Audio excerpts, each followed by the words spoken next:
Attention all woodshop students. Walt's workshop will begin in 2 minutes.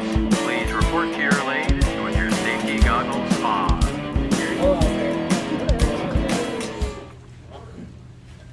Well, I'm Walt Wager, in case you didn't know that. Anyhow, thank you for inviting me. I've been here before, and my history with Jacksonville Club is kind of spotty. The last time I came to do a club meeting, the power went on one side of the line and the lathe didn't work, so I had to hump my way through. Demo. But I've been here before, and it's always a pleasure to do a live demo. Our club particularly likes live demos. I don't know if it's your club, but sometimes we get tired of the remote demos. My background, my undergraduate degree is in industrial arts, so I was a shop teacher for a year. And then I figured there's got to be an easier way to make a living than this. So I went back to school and got a degree in psychology, so I can help you.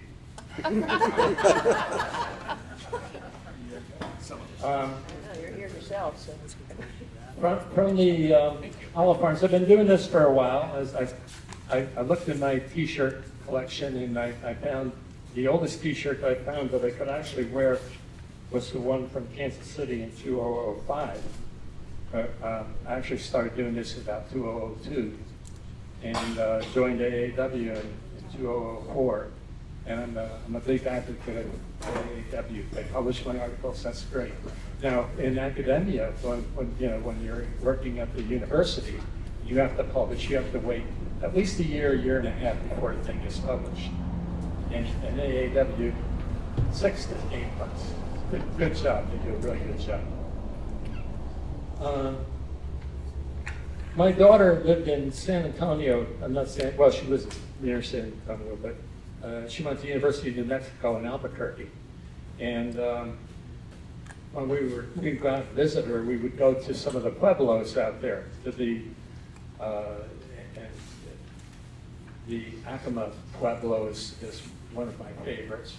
And they have all this pottery that's gone through ages and generations of potters. So if you're talking about like Frederick Antonio or Nata Ortez, these people are generational people that have learned from their parents, their grandparents, and so forth. And they've got the pottery down to a fine art. And we were collecting some of this pottery. And I found it as an inspiration to wood turning, not only to the shapes of the pottery, but also to the embellishment that they put on it. And I put some of the pots that we've seen on the front here.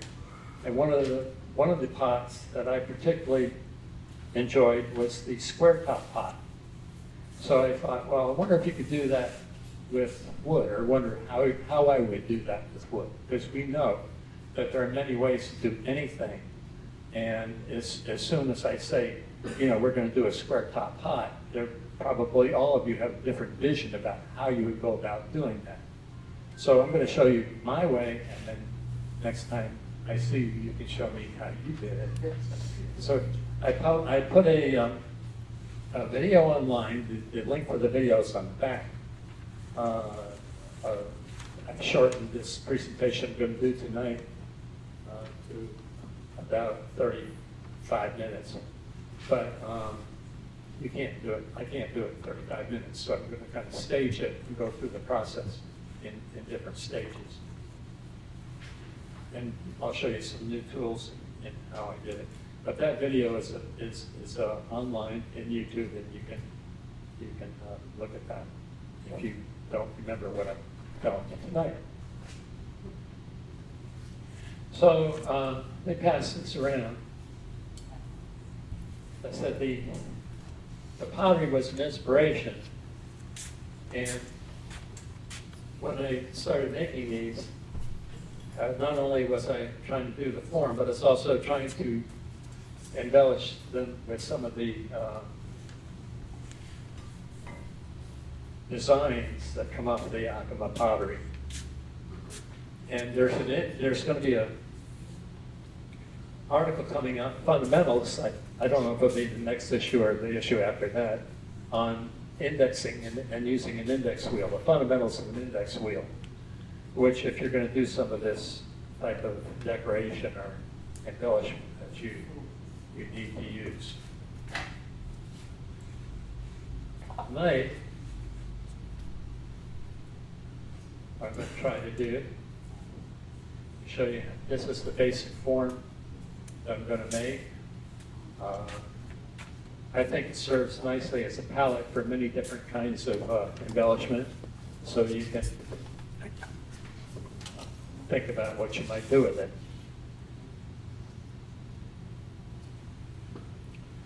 So I'm going to start with a block of wood. Someone was asking about the type of wood. I don't even know what this is, but I saw that redwood piece over there that was done, and I'm strongly suspecting this is like a western cedar or some sort of spruce.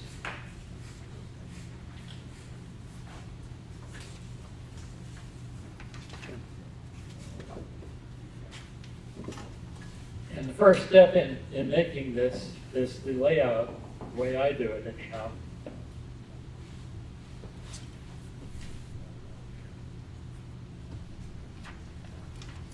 I'll pass it around. What I'm doing is I'm cutting the square in the top before I do anything else. Now, at the end, I'll show you, I think, a workaround that will work that you could do with anything. But this is how we're going to start. So this is the layout, and basically what I've done is I've marked the center. I put a spot where I should do this back here because we've got people on Zoom. I forgot. I'm sorry. People on Zoom, forgive me. Let's see, can we get top? So basically, I've drawn right down the center. I've drawn where I'm going to hollow front the hole size. In this case is 1 1/8, maybe smaller.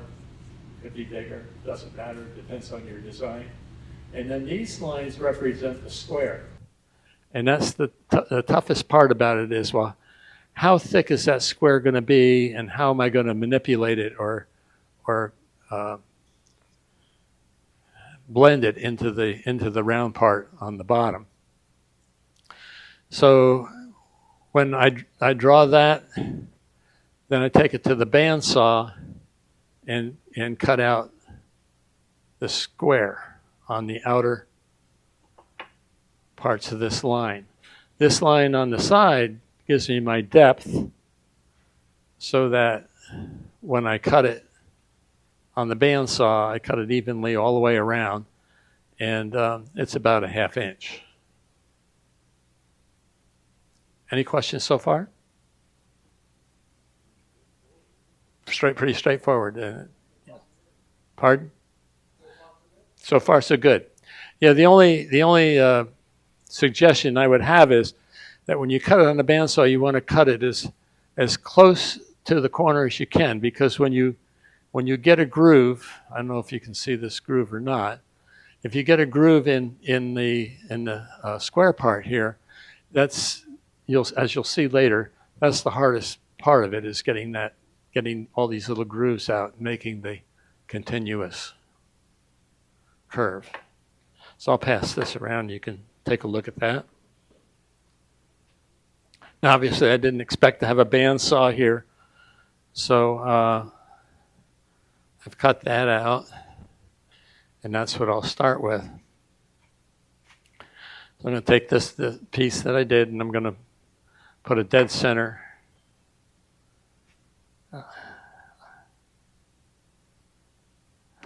A spur center, I should say.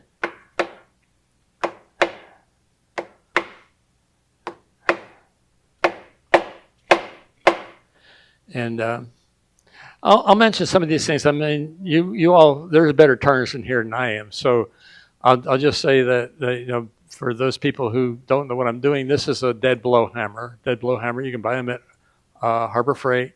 It doesn't mushroom the end of the spur center quite as bad as metal hammer would.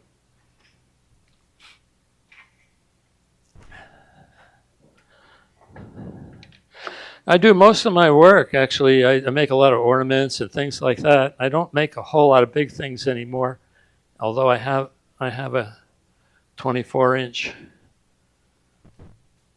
lathe. Most of the time I'm working on my Jet 1220. So you don't have to have a great big lathe in order to do these things.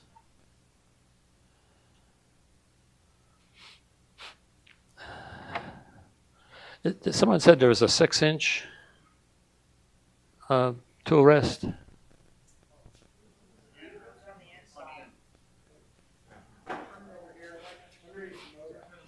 Oh, I'm sorry. Thank you.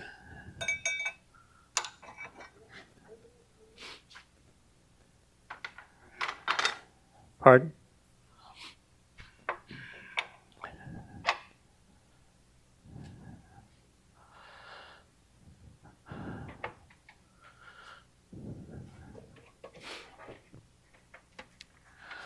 All right. Oh, by the way, if you do watch the video, you'll notice in the introduction, I redid the introduction because as I started doing the video the other night, there was a tremendous thunderstorm, so you couldn't hear much of anything I said through the thunderstorm. So I redid the audio the best I could.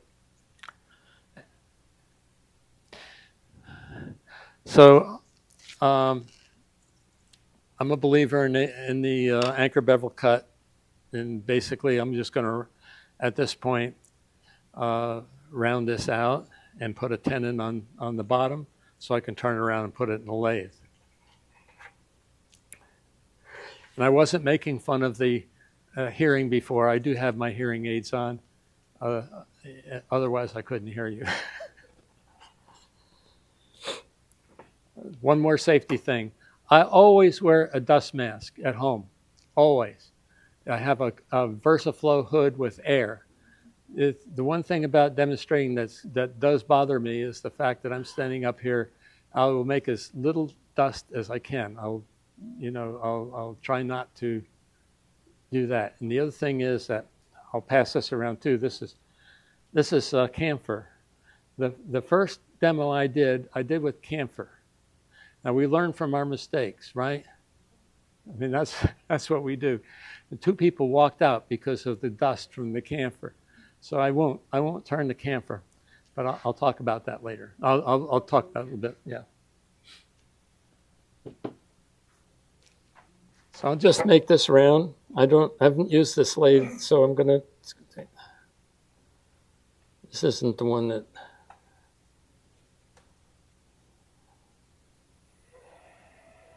Always start with the lathe slow. Remember that from the symposium.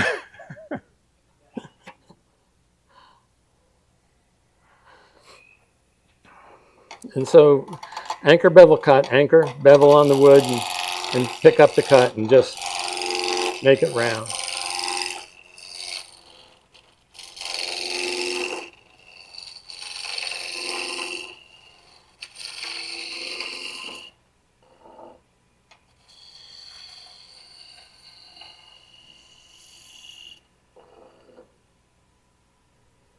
Let's see how that looks. Okay. That was easy. So now I'll put a tenon on. Is it squeaking? No, it's not squeaking. It just fell down. The problem is my hearing aids talk to each other when they're under the hood. It goes squeak, squeak, squeak, squeak. If you hear it out there? No? Okay. Well, if it doesn't bother you, it doesn't bother me. I'm used to it.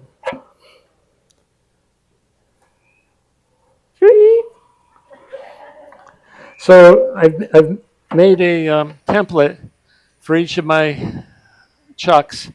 This is the template. This is the template for this chuck. And it just saves the time working with all those little, finding the calipers and doing all that kind of stuff once you make this.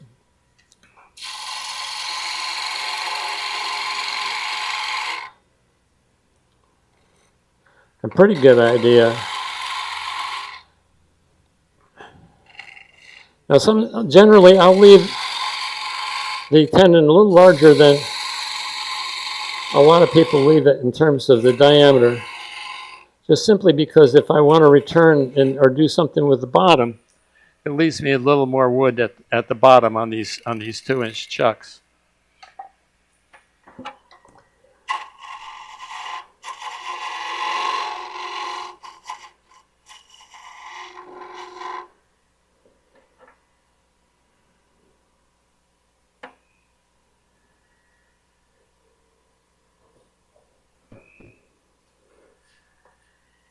Okay, I'm just trying to see the bevel, but it looks okay.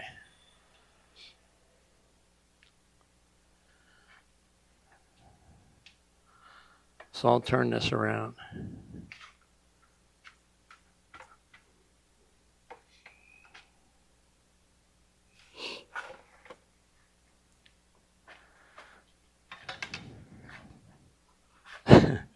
Sorry about that. It just does go through, doesn't it? Yeah.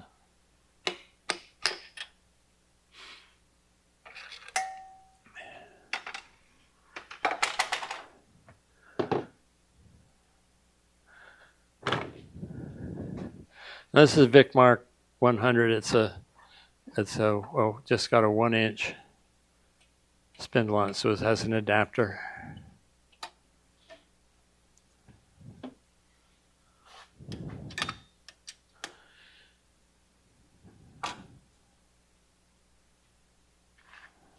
The spindle lock. You can push the red button on your belly button. By the belly button. On the front. Oh. Okay, say not familiar with this lathe. Okay, good. One of the reasons I wrote the index article is that I make my own index wheels for the small lathe, and they're so much more convenient than the index wheels that they give you, that you can make them any number of slots you want, and they work very quickly.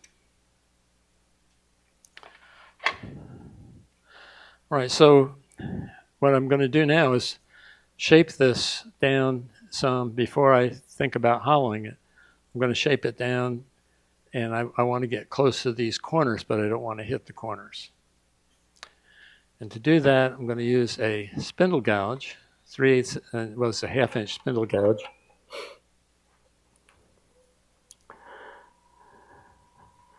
And for safety, this should line right up, and does.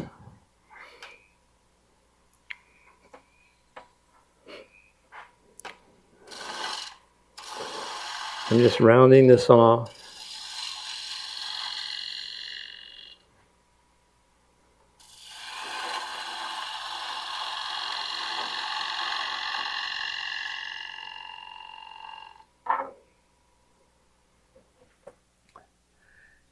And it looks like I'm pretty close to the corners. I got it pretty well centered. And right now, I'll leave that alone. So now I'll shape the rest of it. This is a small piece. I've done bigger pieces, and the process is the same. It's just a lot more turning. So the shape that I use, this Acoma shape, is like a 1/3, 2/3 shape, 1/3 down from the top.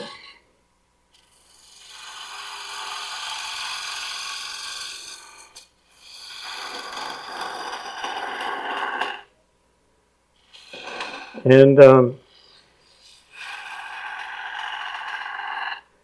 just trying to come up with a decent curve and smooth these things out.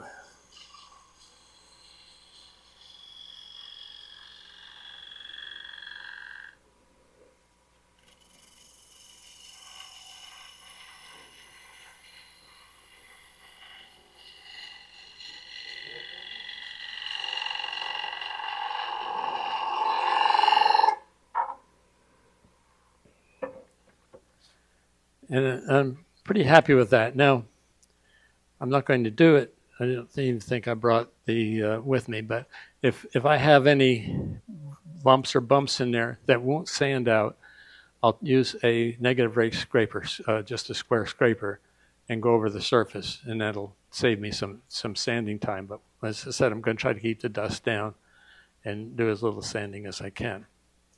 This later can become part of the, when we turn it around to finish the bottom, that can become part of the piece itself. I think what about here to here is about 1/3, and that's about 2/3. That's the way from the top of the piece.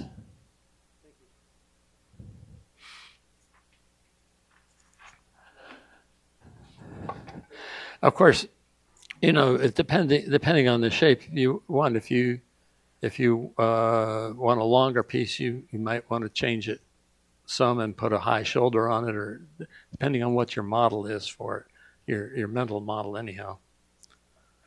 Doesn't have to be 1/3, 2/3. Guess what I'm saying? It could be a round pot. All right, so now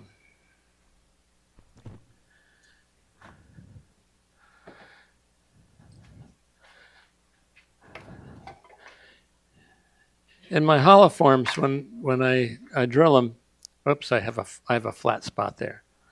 These little flat spots, I didn't catch that when I was rounding it off. These little flat spots never go away. You got to turn them out. You just have to get rid of them. For some reason, I don't even know why, but for some reason I can't even sand them out. So I'll just take and modify this shape a little bit.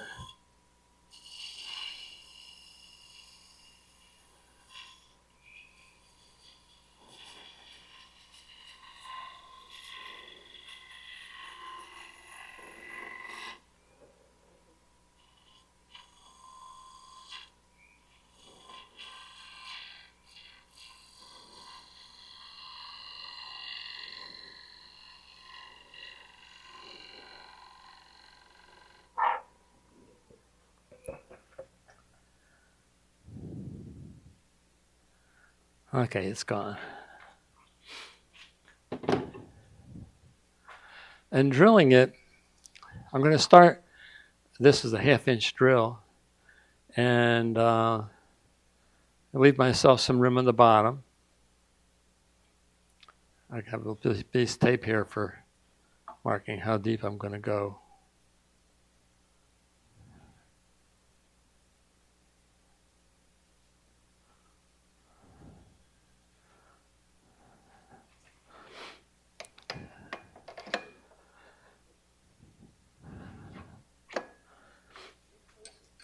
Pardon? Come on, crew, get with it. All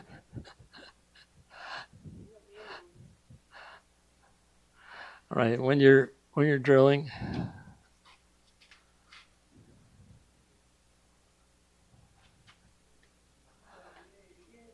there. How's that? Perfect. So I got it. All right,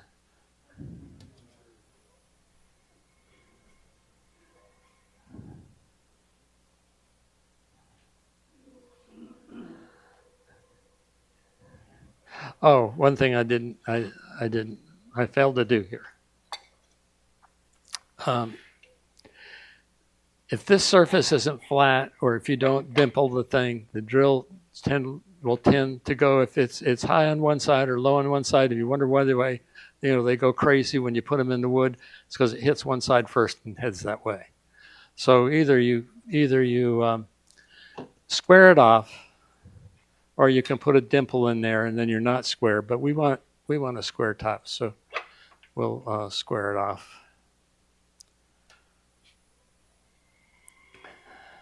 Does this light bother you? So the two options. Now I've got corners on there. I don't want to rip my corners up. So two options are ones that come out this way, and sometimes it works great. works better to find the corner, to find the edge with the bevel, and then come in from the top.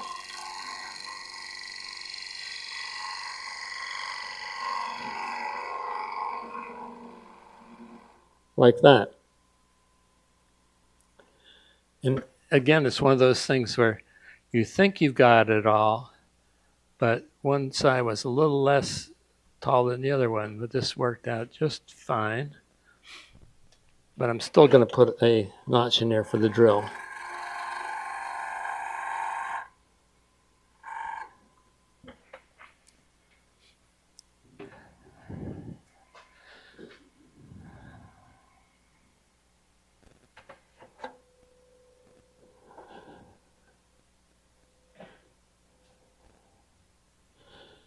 I started on with when I was first decent lathe was a Paramatic Model A. Didn't have a readout on it about RPMs, so I've really never messed with RPMs. And people ask, "Well, how fast are you turning?" Well, I don't know, but we're turning about 900 for the drill.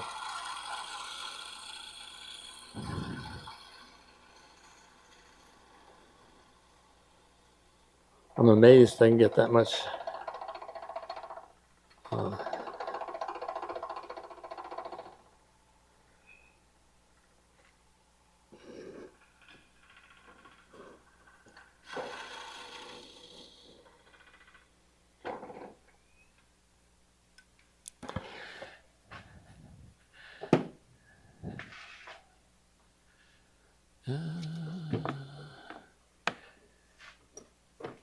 The second hole, I'm going to drill with Fosner bit, and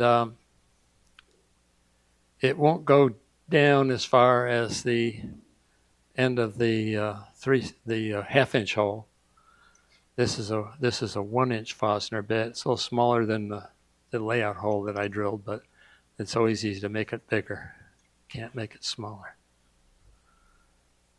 And the reason I do the 1/8, the half-inch or 3/8 inch hole first is that since the center of this is turning slow and I'm coming into end grain, the Fosner bit really doesn't like that very much. So this relieves all that pressure on the very center of the tool. And if you have it set right, it just will cut in very nicely and smoothly. You don't have to fight it. But it wants to be going a little slower.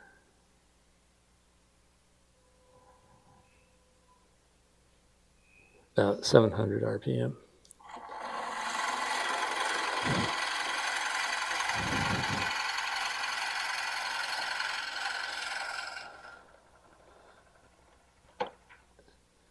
You know, if you're doing this this is dry wood, and I'm cutting on end grain. How many people here have done pepper mills? How many people have gotten a Fosner bit stuck in the middle of a pepper mill? It is no fun. You do only about 1 inch or half an inch at a time. Take it out, and if you have wax, put a little coat of wax on it, and go at it. But you can't just drill it in there. No, I know this from experience because a piece of olive wood, very expensive olive wood, like $65 for a pepper mill blank. I got a 1 1/16 inch drill stuck in the middle of it, and there was no way that was coming out of there except to cut it out.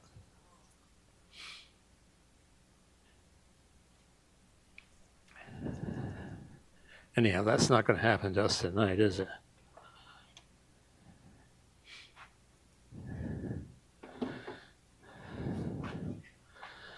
All right, so now we're hollowing.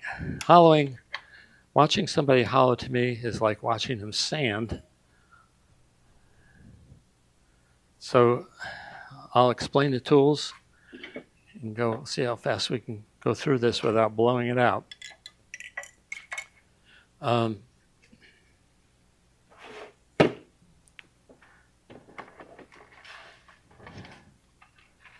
Two sets of tools I count on for small. This is for small stuff. Even for for ornaments or things like that. For larger things, I do have a boring bar system that has bigger bars. So I wouldn't, this is okay for small things, but not okay for something like that hollow form over there, as you might figure. These are Sorby. These are Sorby tools. They still make them. The top is sharpened. If you put these on a grinder, they'd be gone in a heartbeat. So they're basically scrapers. The way I sharpen them is it's just a 600 grit diamond card. I just come down on the surface. Whoops.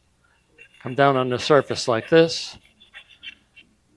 and put a micro burr. I'm working left-handed here. I'm not left-handed, so. Come down on the top like that and make it sharp. I like this little tiny one.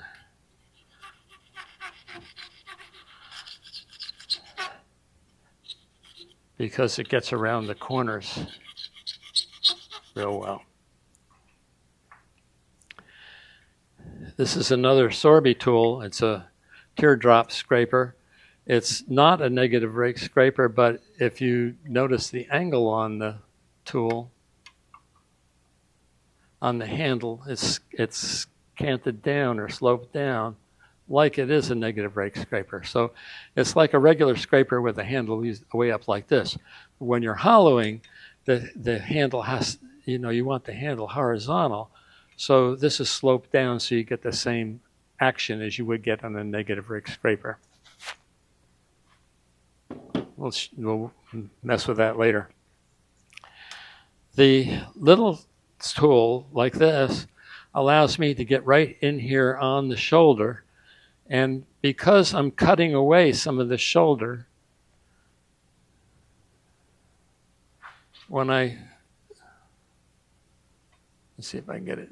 When I round it off here, because I'm cutting away some of that shoulder, what you have to do is to be careful not to make this too thin.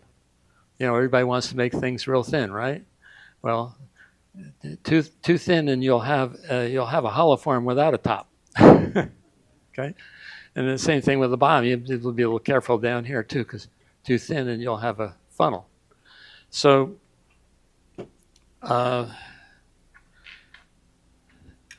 what I'll try to do is make some room in here, but not make it too thin so I can hollow the rest of it.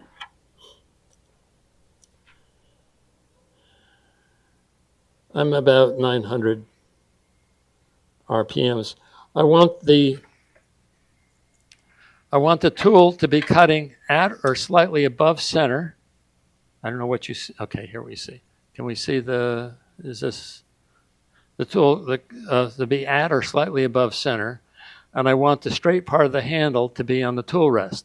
If I move the tool rest into here, like this, and put that on there, and it catches just even the slightest part of that shaft, it'll rip it right out of my hand. And don't ask me how I know that, but I do know that. So I do want to, the tool rest height is important. You don't want to be cutting below center. And you want to cut at or slightly above center. And you want the handle on the tool rest. I mean the straight part of the handle of the shaft on the tool rest.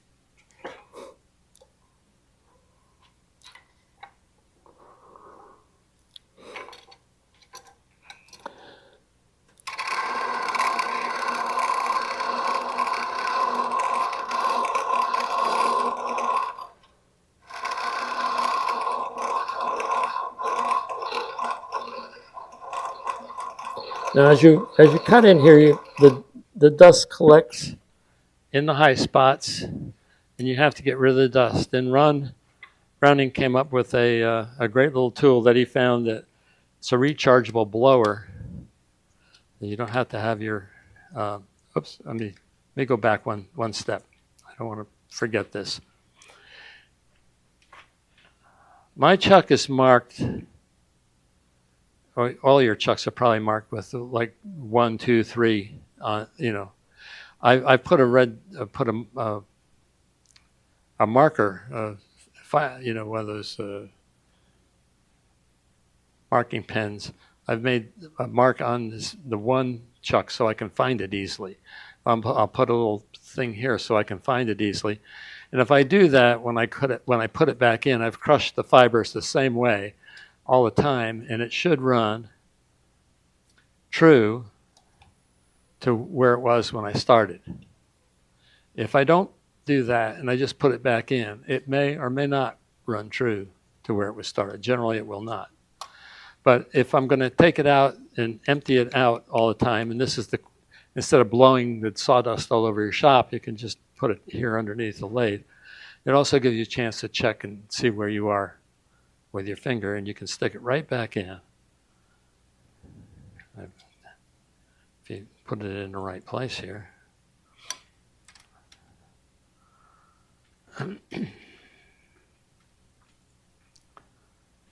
And quickly move on.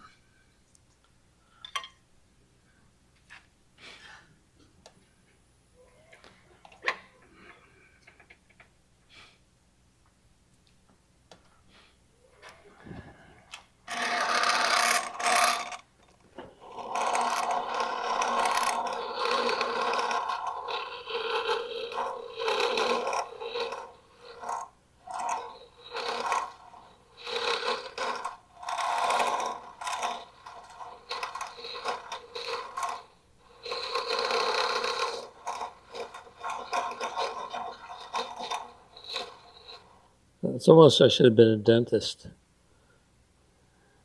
So if I'm in that deep, I'm pretty much right here on the top of the piece at the largest diameter, I should say.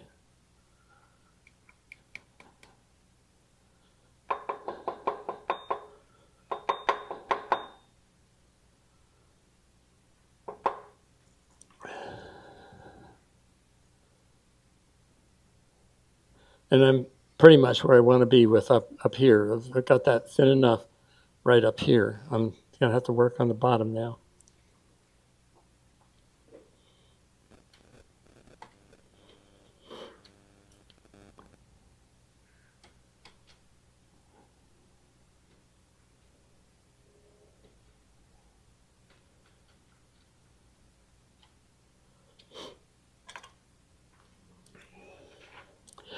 Now, the second set of tools that I like, these are PSI tools, which altogether these three tools cost about $60 or $70. But the carbides cost $25 each. Is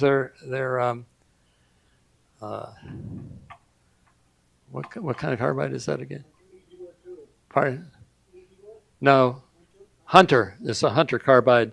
It's a cupped carbide. Now, I only have the cupped carbide really on the on this tool. This is a flat carbide. This is a flat carbide. I don't use this tool much. It would be really good for really sharp, high edges, but you get a free carbide cutter when you buy that tool. So anyhow, this is a Hunter carbide tool, and it's cupped, and it cuts more. It cuts more than it scrapes. This is a scraper. This is a cutter. So if I'm going to work this tool, again, I want it at or above center. I want this as close as I can get to the piece hitting it, and I'm going to come down here with this at an angle. I'm running it actually on an angle about if you would say 10 o'clock as a cutter.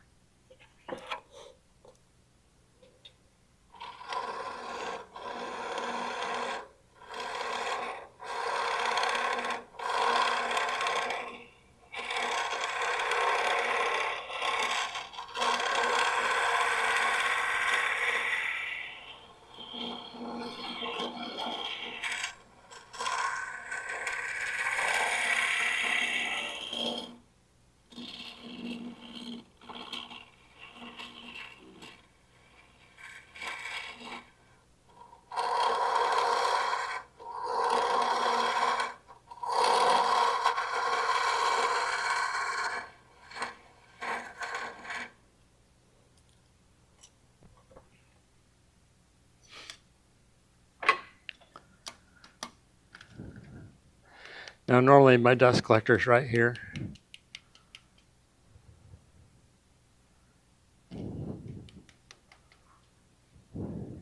But you can see it takes out a fair amount of wood at on one pass.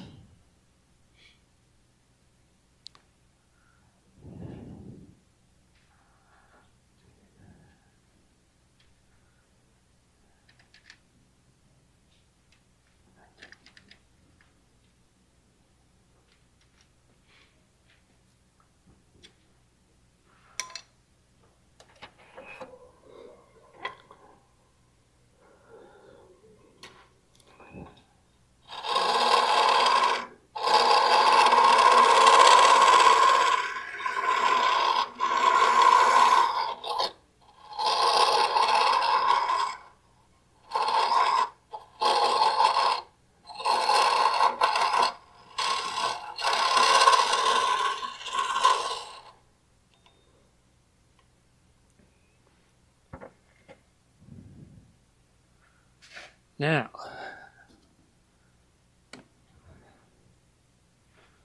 an exclusive measuring tool. I'll sell them after the show.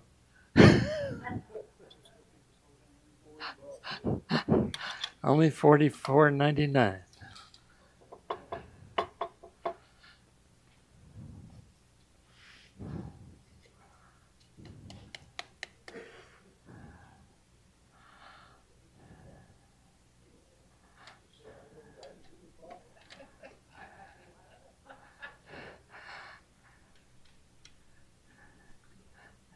It amazes me what little things people need. But this is set at about 3/16 of an inch. So if I see any gap, I know about where I am, and I can also kind of tell by the bend. Now I'm not really that close yet. I'm at least that thick.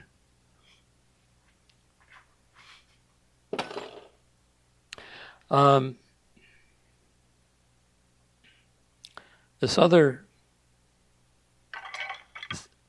scraper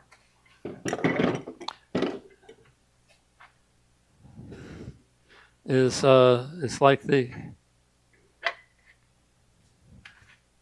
it's a swan net scraper, just like the Sorby tool, except it has that carbide cutter. So it should stay sharp, and it has a little bit more shaft on it. So I can get down there. And what I'm looking for when I'm doing something like this, I'm looking to try to feel that curve, so that when I start here, and again I don't want to get too thin right here, but I do want it hollow, down. I should know where the bottom of that 16th half-inch hole is. I want to be able to come in here and pull it up and feel that curve. I don't want this part of the shaft of the swan neck to hit the back end of this hole, because if it does and it catches, it'll swing it around and rip it out. The other part I think that's important is that I didn't probably mention is you're hollowing through a round hole. You could say, well, why didn't you make that hole square to start with? Well, it doesn't really work well if you're trying to keep the tool even. It's much easier to work off that round back edge. If it hits the round edge, you're going to probably be okay. If it hits the square edge, you're not. And I read that in the book. But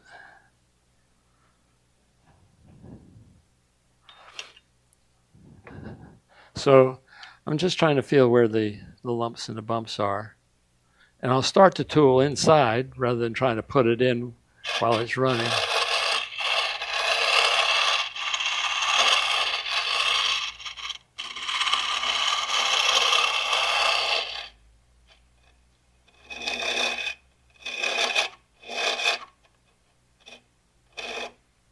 This doesn't help, does it?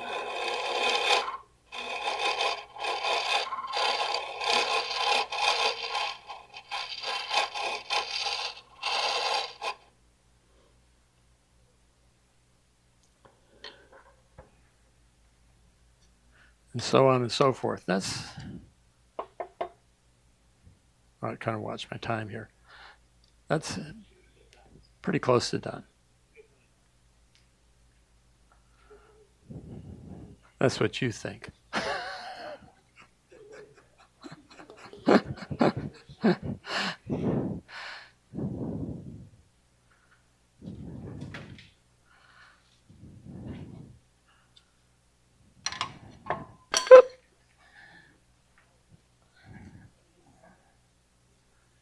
Pardon? Any questions so far? Any comments? Are you working your way down to the bottom of the hole you drilled in here, or? Yeah. Yes. Well, I've already got the top pretty much where I want it with the little swan neck scraper, and I'm feeling down the bottom now, and I'm pretty much down to the where I drilled. What I don't have is the thickness. And this is a little deceiving because it depends on everything being perpendicular to the surface you're measuring. So if I'm coming in like this, I can't just look at it like this. Actually, this would be at an angle. If I wanted to do it right, it would be at an angle about like that in order to, I don't know if you can, what, an angle like that, in order to be able to measure the actual thickness down here. So you have to be a little bit careful, and that's where I think when you have an idea where it is. I am not down to the very bottom yet.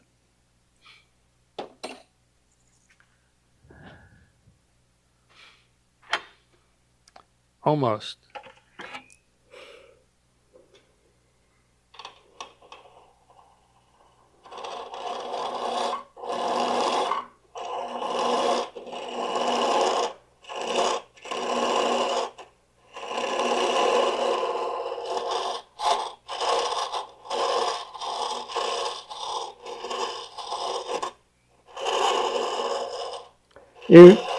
When you're doing this, I think you realize you are using a scraper or a cutter against with end grain down there, and sometimes it gets a little grabby. So you just have to be aware of that.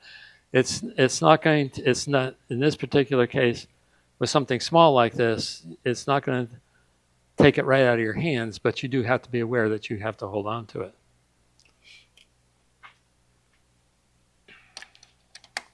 Because the motor is stronger than you are, or more stronger than I am, anyhow. Okay, I can feel it. I'm almost done. How about that? A little bit more to go right here on the very bottom.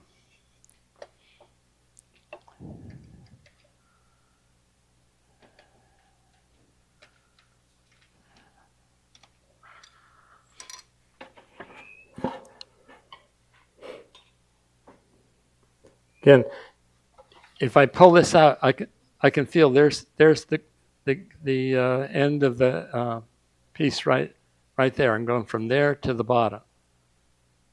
I don't know if you can see that on the machine or not, but.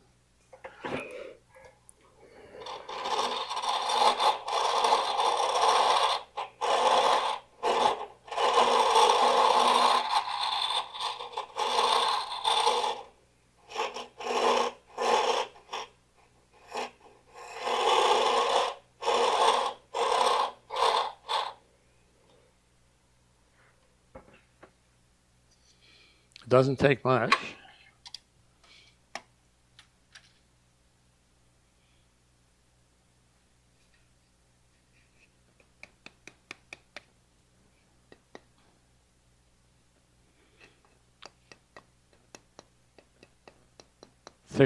Thinner here, thicker here.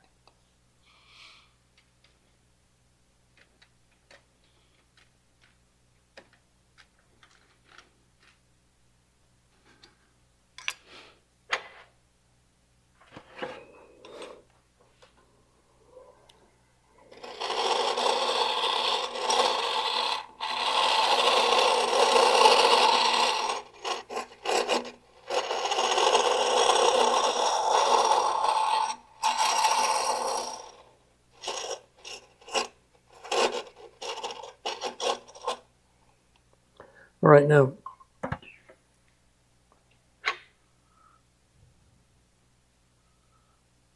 I think I'm done with that.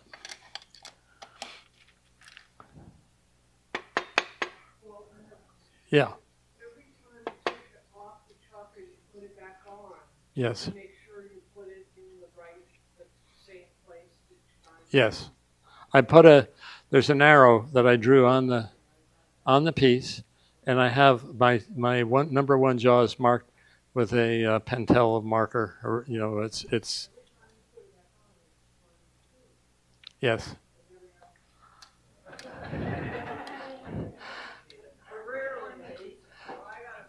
Practice.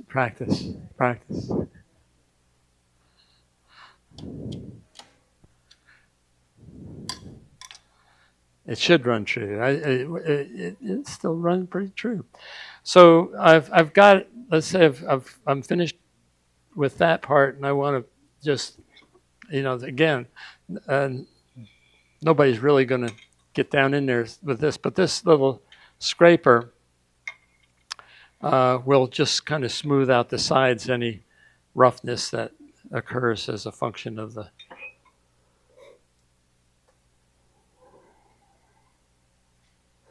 But this one is one I want to put in before I start because it's so easy to catch the edge. So I want to put it in there.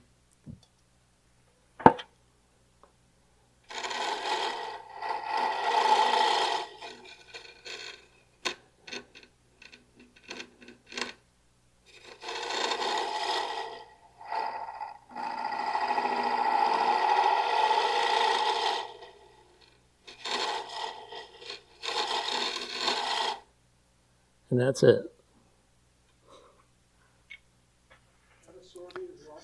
It's a Sorby tool, yes.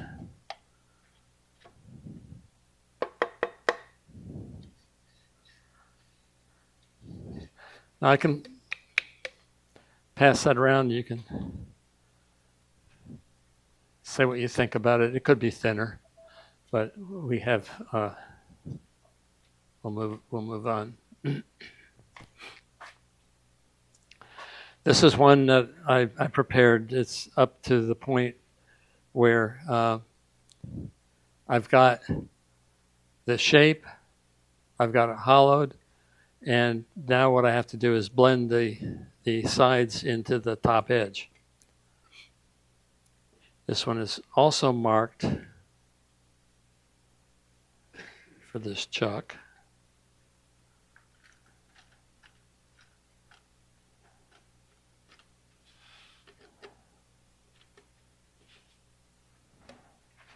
See if it runs true. Not bad.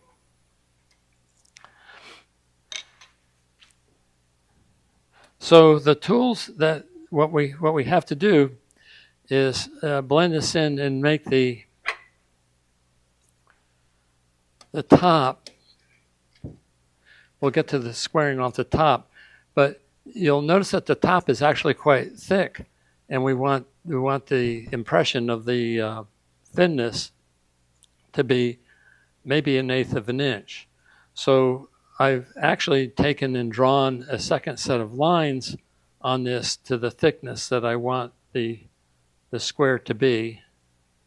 And I don't know if you can see those lines.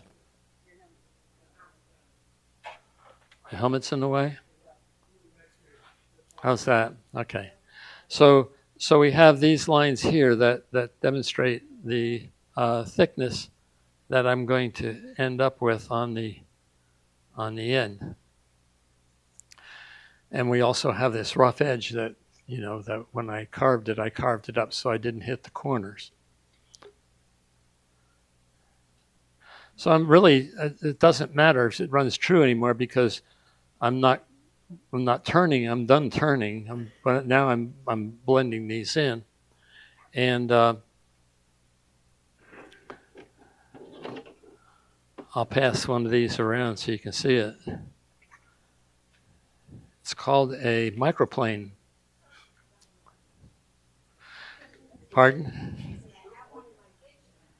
They're also called surf arm tools, and they're basically used in the kitchen to make lemon rind and lemon zest, and they come in different sizes. Now, the microplane was actually first developed not for the kitchen; it was developed for wood. And I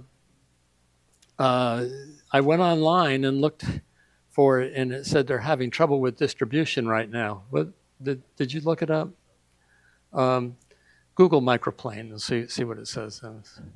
But anyhow, what I do is I lock. Is this locked down into an index position? I suppose it does. We got them all over, microplanes all over Amazon. Well, they have surfform planes. You see microplanes? They might not be available. But if you go to the company that sells them, I think they're saying that they're some of them. These are mostly square ones. Yeah. Flat ones, like the kitchen food. I don't see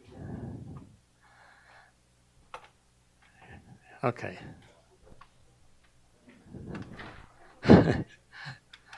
Okay. I'm not. You're going to lock it down for me? Okay. You push in, just believe.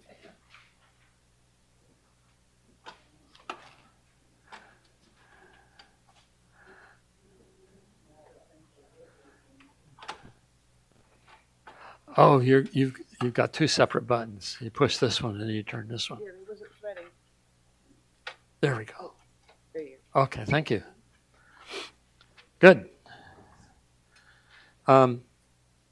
So I use the round microplane and come down from the top and start taking off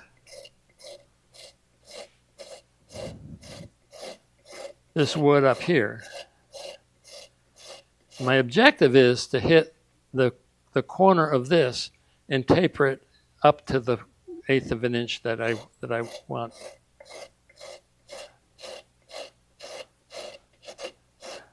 Now there are rasps that will do the same thing. You know, traditional rasps.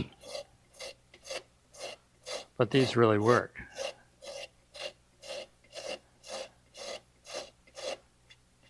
If I didn't make it too thin. Of course, you don't know about that one, because this one I've already done some.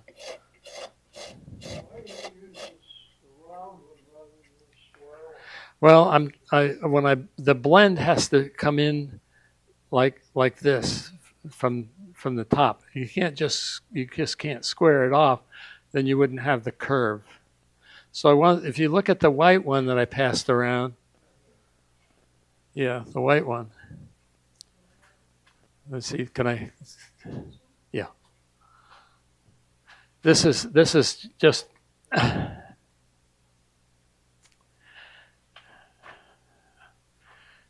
what I'm looking for is, oops, you had it a minute ago. Let's see. Yeah, there. I'm looking for this curve. I want these curves to come together at the top. Now there's probably 100 ways you could do it. You could, if you want a square, you could probably square it right off. But this one, I wanted to curve it in and try to keep it as even as I can around the edge, so that when it comes in, it'll come into the top like that. So I start with the round one. Now we'll get to the square one.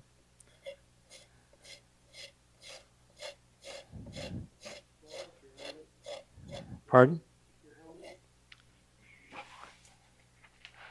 It's not going to fly off and hit me in the face anymore. I hope.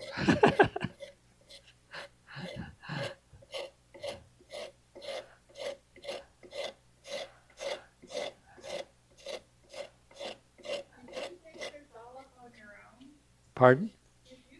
It's all up on your own. Have you seen? I've never seen anything.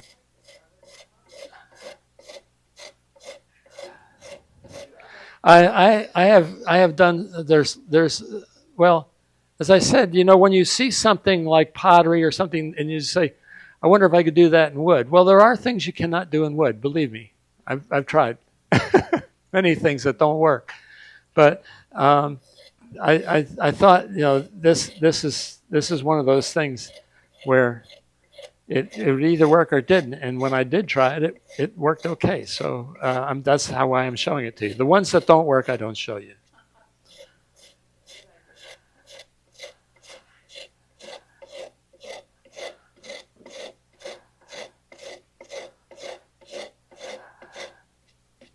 And I say the bandsaw marks the toughest part of this smoothing is to make that transition without leaving a bandsaw mark in the bottom.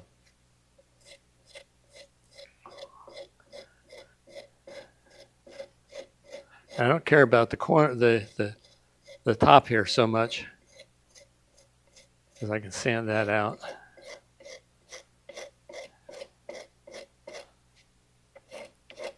So I'll leave that for a second and move on to the next corner.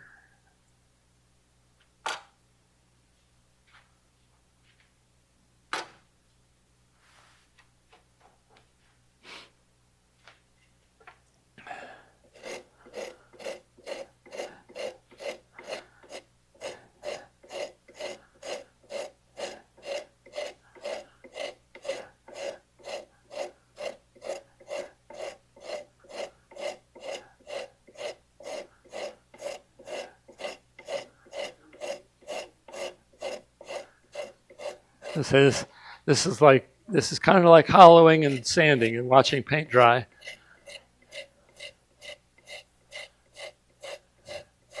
These are replaceable blades if you can find them. And I think I actually bought this at Woodcraft, so I don't know if they carry them or where I actually got it.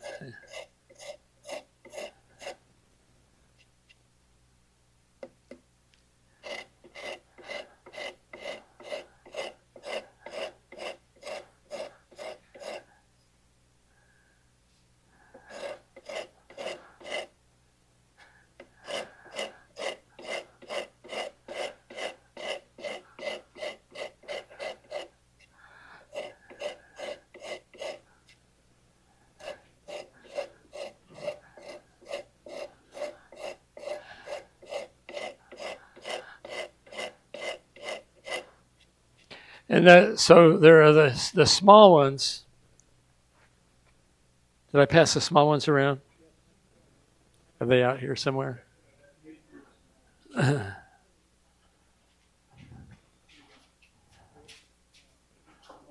Yeah.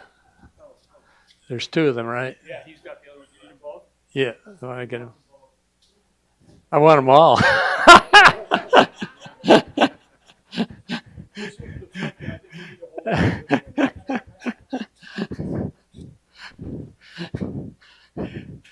You old wood turners. I got a new tool. Yeah, where'd you get it? Well, I can't tell you that. So a little round one is the same kind of thing, but you can get into this corner a little better.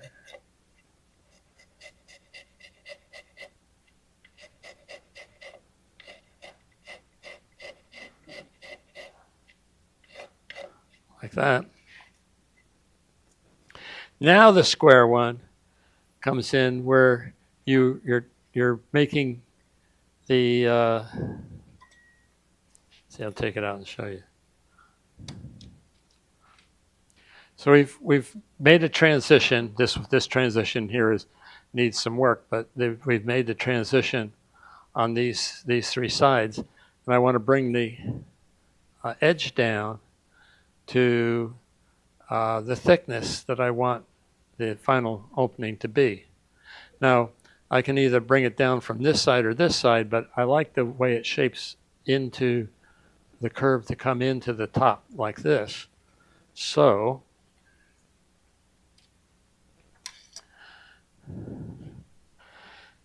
I have a line there,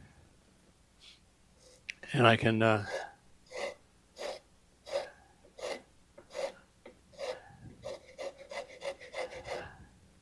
Just take that down to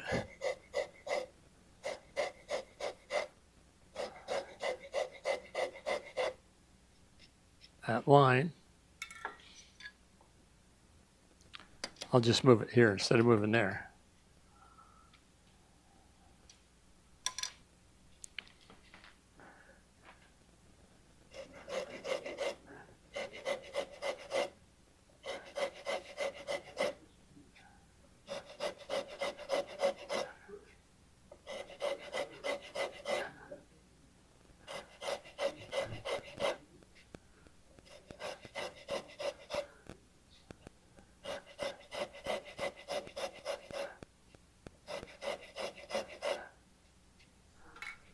And take the little round one and scoot it down in there.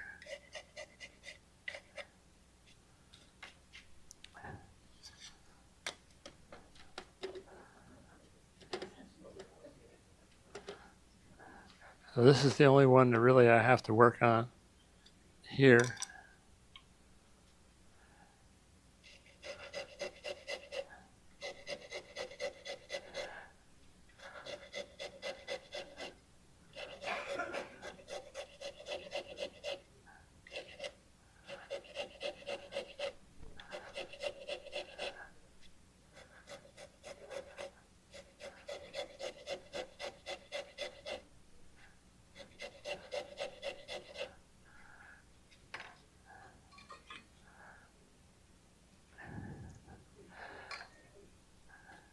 Take the square one.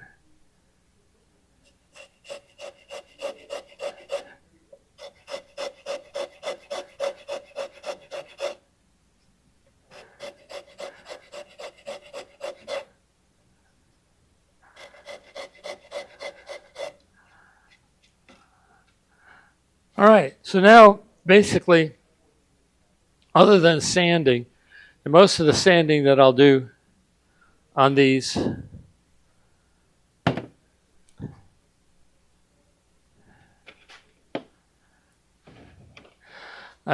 these are for sale also after the show. I have a whole toolbox. Oops, this one's defective. Just sandpaper glued to a dowel or a stick. I thought I had a stick.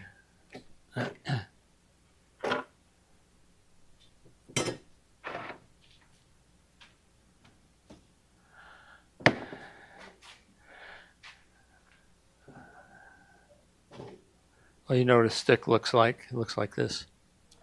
So anyhow, you're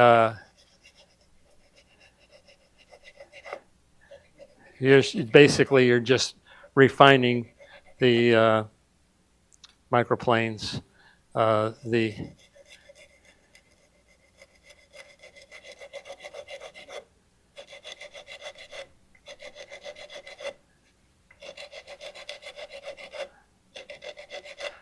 So the next step is to square off the top.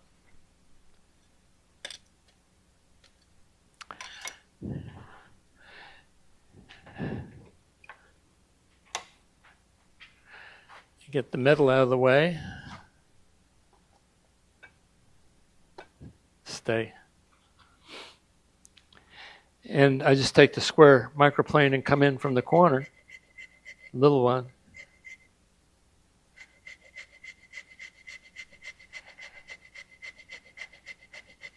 Give myself a corner.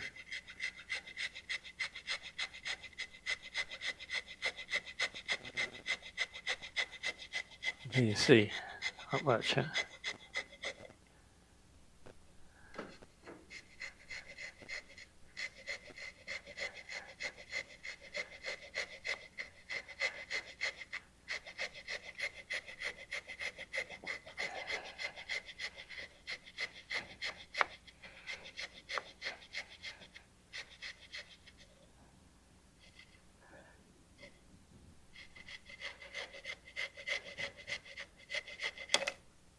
Whoops. Oh, part of the microplane.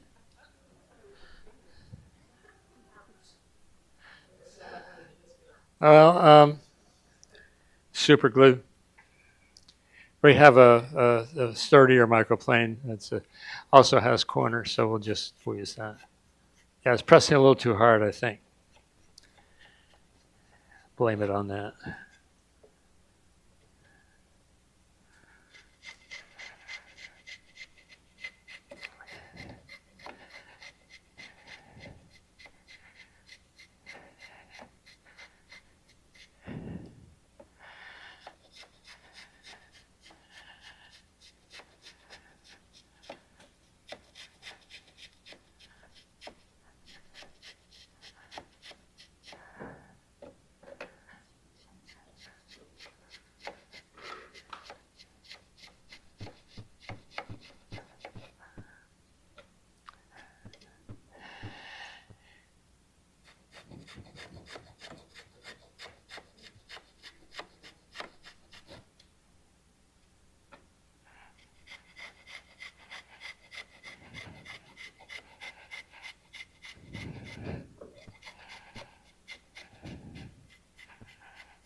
So that's basically it. And then you have to come on the inside with a broken microplane and scrub down the edges so that they're when you put it in there, it's rounded, and that's no big deal. You can do that with a sanding stick as well as you can with the microplane. Microplane is really nice to get a good start on the corners, but there are other ways to do that.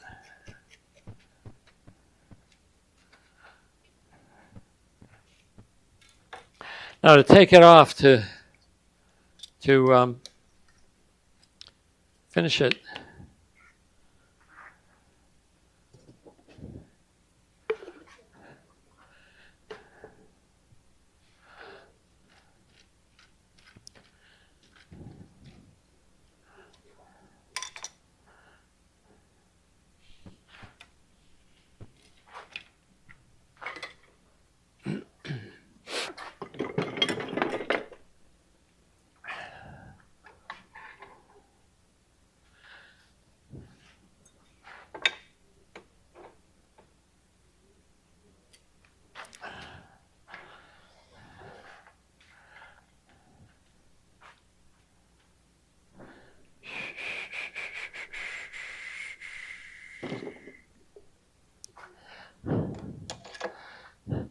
What I simply do is make a little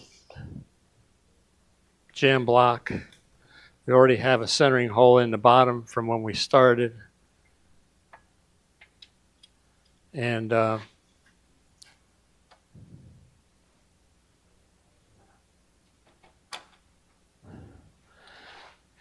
taper it and cut it off. And I won't do that because I will take it home and finish it. But that's the process, and I'll pass it around. You can see I didn't, because that little square one broke. Didn't finish that, but if I pass this around, you all can take a shot at it and finish it off for me. One thing about the microplane that I will mention is that they're very, very sharp. And if you don't want to do this in your lap, because it's easy. Well, first of all, if you're doing it in your lap, if you're going to take it off and do it in your lap, wear a pair of leather gloves or something else like that, because it's easy to get it out and come down on your hand. And even though you're not actually on the cutters, well, my bruises heal pretty quick, but I don't know about but they are sharp, and that's just a safety thing.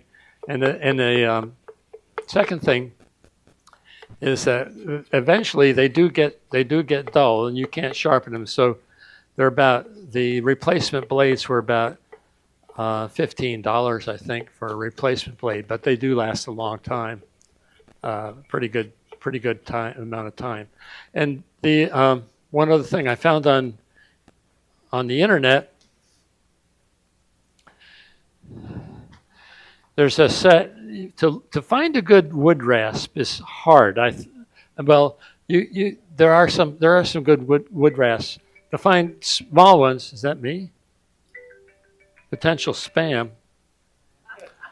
To find a good wood rasp is they're small is hard, but these are really kind of neat. And there's rough ones and fine ones. And again, you want to be a little careful because if they come out and poke you in the hand, they hurt. But they do cut pretty nice. Pardon? Oh, I wish I could tell you. I think I found them on Amazon.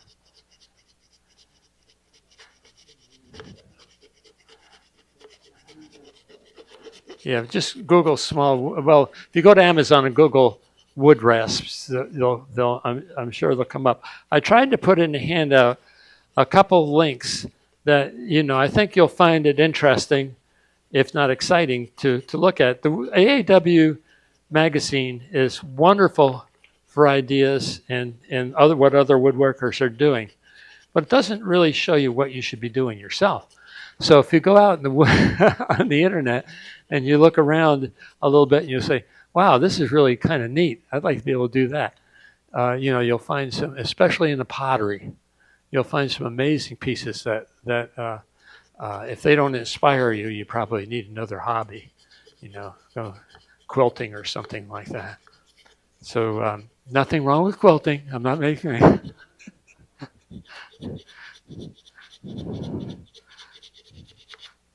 But that's basically it. As I said, I have an article coming out in Fundamentals on indexing, and I'm trying to write a more complete article on Native American patterns, and that's taken a whole nother way to go. Because a lot of the pattern represent they're symbolic. They represent rain or mountains or steps or animals of some sort, and it's very interesting. But a lot of times it's hard to find the information that's consistent across the different materials. So that's kind of what I do for now. Yes, well, the indexing is all about making the lines that you need, the vertical and the horizontal lines, and the patterns. The index of the patterns is that if you have a particular diameter and a particular pattern that has a repeat, and what by a repeat is. Where it starts, where it ends, such that it comes out even all the way around. That pattern will only fit in a certain number of lines. So you have to figure the pattern and the repeat, and then create the index lines that you need. Now there are indexing wheels, big indexing wheels, but I find that the little index wheels that I make for the mini lathe is far easier to use, and I can almost make it quicker than I can figure out how to use the big one with the patterns. So there are lots of different patterns. You saw some of the ones over there. Well, this one isn't an index pattern, but it is based on the square top. So the square top, I just basically picked the middle of the bottom and drew those two lines, and then no,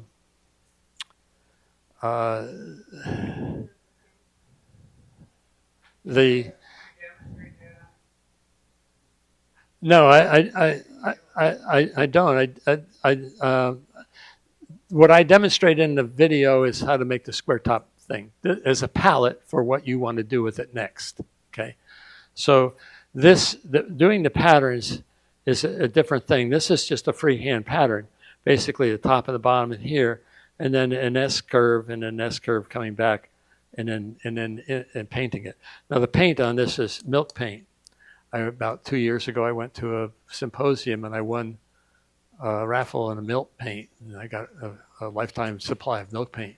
So I have to use it, and but I found that milk paint sticks to wood very, very well. Doesn't stick to anything else. So it's really a good finish for wood that you don't want to stain. You can paint over everything else. The other white one here, where is it? Oh, here. This white one is sprayed with white gesso. And the reason I sprayed it with white gesso is that my wife went to a party where they learned how to make decoupage Christmas ornaments, round Christmas ornaments with decoupage on it, and she wanted white gesso. And I said, well, I have a whole jar of white gesso out in the shop. Oh, no, it has to be white spray paint gesso, white spray gesso. I said, okay. So I went I didn't even know they made it. So I went to Michael's, and they had white spray gesso, and I had a half a can of it left from her ornaments, so I figured I better use it before it sets up in the can. So that one's milk paint, this one's gesso. Probably about the same thing. And you can put lacquer over top of these. This has actually a coat of Krylon matte lacquer over the top of it. And that's probably one of my favorite finishes is Krylon matte lacquer. And then you can, from a spray can, from a rattle can, and then you can buff it out if you want it shiny.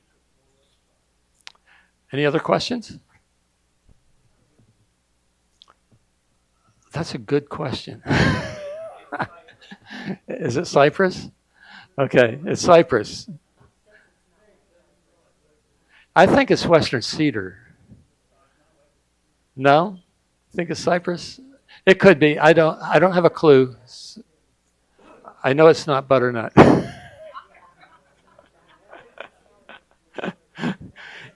Yes. How do you make your lines in that small brown one there? How do you cut your lines in? It smells bad. Yeah, that's the well. The lines are cut in with a wood burner with a skew. So basically, I draw them with pencil on the lathe. Well, it's on the lathe with the indexing wheel. I draw them with pencil, and I take them over to the bench, and I just burn them with a skew. The skew will go straighter than you can draw with a pencil. I mean, it theoretically, the skew, if you cut down, goes pretty straight. It's pretty easy to control. Now the lines across the top here, I made with a beading tool. I just took a beading tool. These lines are all even thickness. Now, if I were really following the Acoma models, I would make every one of these things square right down to the bottom. And I would do that by taking the width of the line at that point and taking a divider rather, and making a mark and then making a line, and they would be square all the way down. Now that's a Harvey Meyer thing. It's not a Walt Wager thing. So I may get there one day, but if you all know who Harvey is, right? Yeah. If you have any questions about indexing and patterns and whatnot, I'll give you his number and you can call him. Yeah, he's great. He's super duper. So the other thing I would say is, everything if you get an idea from being online, just try it out. You have bowls, you make bowls, and there's it's the same. It's wood. It grows on trees. You can mess with it all you want. So instead of just doing the bowl, say, I wonder what that would look like with some patterns on it or designs on it. And you can easily get those. What do they call them? Zagtangles or Zentangles. Look up Zentangles. If nothing else, Zentangles is just a bunch of, well, they aren't as easy as they sound. They make them really look good. They are, though. I mean, I've done a lot of them. A lot of Zentangle. And people really like them. I've Yeah. sold more Zentangle pieces than any other kind.